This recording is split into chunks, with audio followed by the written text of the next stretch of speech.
আসসালামু আলাইকুম গাইজ, আশা আপনারা সবাই ভালো আছেন। তো ইউনাইটেড পরিবহনের একটি হিনো AK1 যে মডেলের বাস বিক্রি করা হয়েছে, তো কাদের কাছে বিক্রি করা হয়েছে এবং কোন কোম্পানির কাছে সেই বাস বিক্রি করা হয়েছে তার সব কিছু দেওয়ার চেষ্টা করবো আমার এই ভিডিওতে। তো তার আগে কথা বলতে যারা এখনও আমার চ্যানেলটা সাবস্ক্রাইব করেনি, চ্যানেলটা সাবস্ক্রাইব করে আমার পাশে থাকবেন। এবং আপনাদের সাথে আছি আমি নিয়াত, বাস অফ হুইলস বগুড়া থেকে।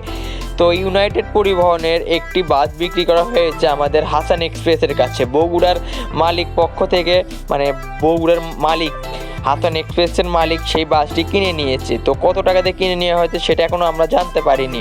তো আমি যদি জানি অবশ্যই আপনাদের মাঝে জানিয়ে দিব। তো তাদের এই বাসটি বেশ 4-5 দিন আগে এই বাসটি কেনা হয়েছে। তো বর্তমানে এখন গ্যারেজে কাজ চলছে। তো গাড়িটির ইঞ্জিনের কাজ চলছে, হয়তো গাড়ির ইঞ্জিনের সমস্যা আছে কিংবা আরও অনেক টুকিটাকি কাজ আছে। কাজ শেষ করে তারা গাড়ির নাম চেঞ্জ করবে এবং হাসান ব্যানে সেই বাসটা ঢোকাবে।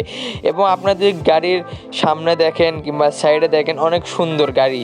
এবং গাড়ির ভিতরকে আপনারা যদি লেগ রেস্ট দেখেন, যদি বসার সিট দেখেন, অনেক ভালো, অনেক বড় স্পেস হবে এবং লেগ রেস্টটা অনেক বড়, আপনারা আরামসে এখানে ভ্রমণ করতে পারবেন। এছাড়া গাড়ির সিট মোট 41 সিট ব্যবহার করা হয়েছে এবং গাড়ির 41 সিট হিসেবে অনেক বড় স্পেস, লেগ স্পেস অনেক বড় তাদের।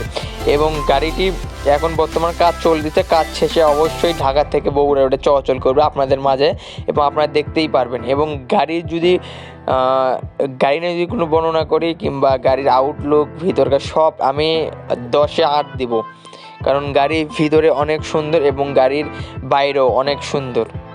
এছাড়া গাড়ি কিন্তু এটা 14 সিরিয়ালের গাড়ি, আপনারা দেখতেই পারছেন। এবং এটা কিন্তু হিনো মডেলের একটি বাস, তো দেখেই যাচ্ছে। তো অনেক সুন্দর গাড়ির রং ডিজাইন অনেক সুন্দর হয়েছে। তো হাসানের এক্সপ্রেসে বড় আরও একটি হিনো AK1 যে মডেল সিরিজের বাস যুক্ত হলো। আশা করি বগুড়াবাসী আরও ভালো সার্ভিস পাবে তাদের থেকে। তো আমি আর বেশি কথা বলবো না, আজকের ভিডিও এই পর্যন্তই। পরবর্তীতে কোনো ভিডিওতে আপনাদের সাথে দেখা হবে। ততক্ষণ ভালো থাকবেন, সুস্থ থাকবেন, আল্লাহ হাফেজ।